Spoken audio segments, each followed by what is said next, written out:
चलिए जी, chapter number 1 में अब नेक्स्ट एमसीक्यू हम देखते हैं। ये भी आपके पास में 2015 दिसंबर का क्वेश्चन है, ठीक है। कहता है कि micro economies micro economics does not study, ठीक है। ऐसे क्वेश्चन बहुत पूछे जाते हैं जहाँ पे micro economics does not study या फिर macro economic does not study, इस तरीके से देते हैं।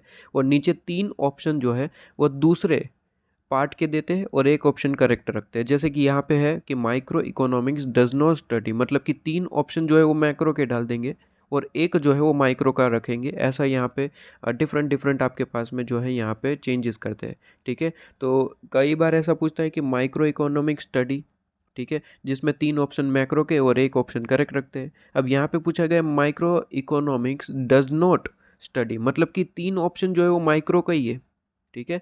एक जो है वो यहाँ का नहीं है, मतलब कि मैक्रो का होगा, सीधी सी बात है, ठीक है, राइट। तो कहते हैं कि 4 ऑप्शन है, चारों के चारों रीड करने पड़ेंगे ऑब्वियसली। यस, कहते हैं कि सबसे पहले कंज्यूमर बिहेवियर, दूसरा आपके पास में फैक्टर प्राइसिंग, तीसरा जनरल प्राइसिंग लेवल और फर्म इक्विलिब्रियम आपके पास में। तो जैसे कि आपको पता ही है कि भाई आपके पास में माइक्रो इकोनॉमिक्स की बात करें तो कस्टमर बिहेवियर हो गया, फैक्टर की प्राइस हो गई, ठीक है, फर्म से रिलेटेड चीज़ें हो गई, जैसे कि product pricing, consumer behaviour, factor pricing, economic condition जो है of the section of the people आपके पास में, ठीक है। या फिर आपके पास में कह सकते हैं कि फर्म के बारे में आप कुछ स्टडी कर रहे हैं तो ये माइक्रो में आता है।